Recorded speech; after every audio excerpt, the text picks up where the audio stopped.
Football team went through their first walkthrough practice of the week at Sam Boyd Stadium this morning. This is just the 10th time UH will play in those confines, but Hawaii should feel right at home. The Warriors own the series record at Sam Boyd with 5 wins in 9 tries. But the past could mean very little in this rivalry, as Liz Chun reports. Despite the recent mark, it's Hawaii who is viewed as the underdog. In recent history, Hawaii has had the edge on UNLV, winning the past 2 meetings by an average of 29 points. But going into Saturday's game, it's the Rebels who are favored by 7. They're so much better than they were 2 years ago. It's not even close. They have better athletes. They've got good schemes. They've simplified their schemes, and they're a good football team. They just barely lost to Oregon State in the last 4 seconds. That said, UNLV has more than enough motivation to get back on track by getting revenge on Hawaii. And while UH's Greg Salas leads the country in receiving yards with an average of 187 per game, the Rebels are a legitimate threat to Hawaii's run-and-shoot offense. They're fast. They're going to try to get up and press our receivers, and I really think route running and accuracy and getting the ball out quick is what's going to win this game. So we're going to have to be pretty precise on the offensive side of the ball. I expect our defense to rise up. Obviously you're not going to stop them, but hopefully slow them down. And then the other thing is we've got to score points on offense. UNLV's point production could be centered around the return of starting quarterback Omar Clayton. Despite having a slight sprained and bruised knee, Clayton will likely suit up on Saturday. The junior says against Hawaii he needs to be healthy as much as he needs to be mistake-free. We had 2 turnovers last game, which we definitely feel like isn't really us. I had an interception and we had 1 receiver with a fumble. So once again, we'll stress ball security going into this game, and even more so since they seem to be able to force turnovers. Clayton will likely have his sights set on All-America candidate Ryan Wolf. The senior is 11 catches shy of being the top-ranked career receiver actively playing right now in the NCAA. He catches the ball good, he runs good routes, and he's a good blocker. He likes to cut a lot. We're not going to game plan around him, but we're sure watching out for him. It's a late kickoff for the game, which begins at 8 o'clock Nevada time, 5 o'clock Hawaii time, and it's also reaching a national audience with the game broadcast on CBS College Sports. Reporting from Las Vegas, Nevada, Liz Chun, KGMB 9 Sports. Thanks, Liz. As Liz mentioned earlier, UNLV is a 7-point favorite going into Saturday's game against Hawaii.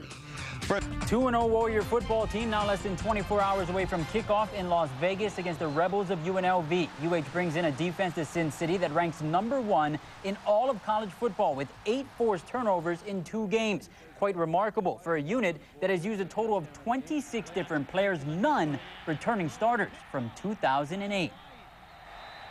I'm proud of the progress we've been making with the guys on defense. There are guys that can hit, and they've been getting turnovers. That's really important. That's what we want to do, is score on defense and be aggressive and attack.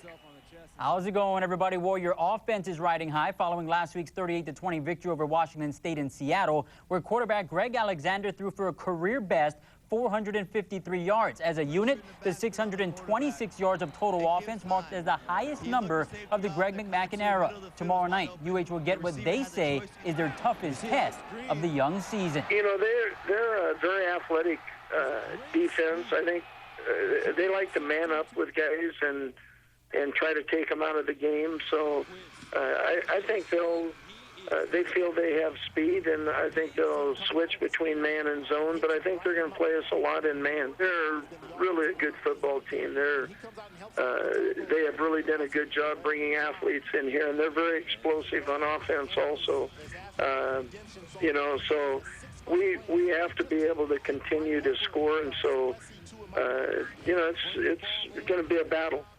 Coach Max says the defensive ends Fete Ionongo Fonoti and Pai Falimalu will not play tomorrow, so sophomore Liko Satele and junior Jake Kuhn will start. Rebels are 7-point favorites. Kickoff set for tomorrow night at 5 o'clock Hawaii. For 6 days straight, the University of Hawaii football players have avoided the temptations of Las Vegas. The team is hoping alleviating the distractions will pay off in their game against UNLV tomorrow. The Warriors are looking to improve to 3-0 on the year, and all week long they've called this a business trip.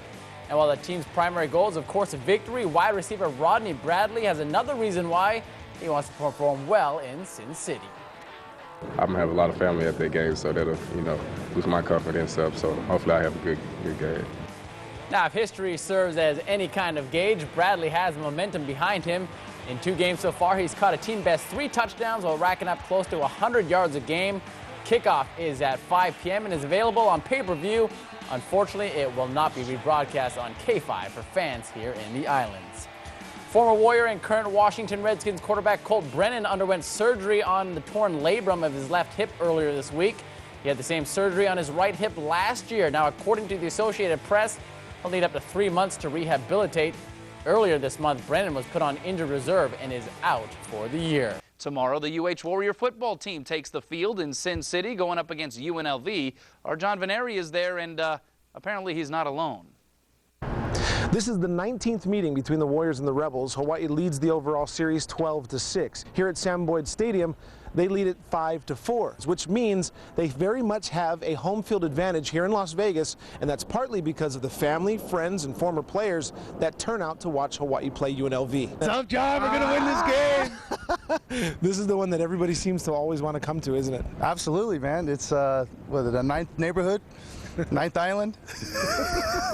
And I think we set the pace about a year and a half ago when Hawaii decided we were going to take over the stadium. It's my wife and I's anniversary coming on the 19th, so my kids got together and put me out here, so that's how I got here on this one. We call it the Bowyers Gathering, so the Rainbows and the Warriors, and you know, it's kind of like a class reunion, and you know, we used the last tailgate of the season at Aloha Stadium. This is a little pre-party in between. Certainly not a party for the Warriors, who have stayed away from the Strip and have practiced under lock and key. Today, the Warriors got a walk-through in at the stadium for the first time.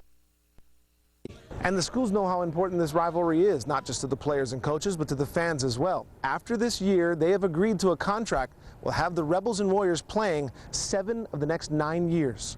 Reporting from Sam Boyd Stadium, I'm John Veneri, KH12 Sports.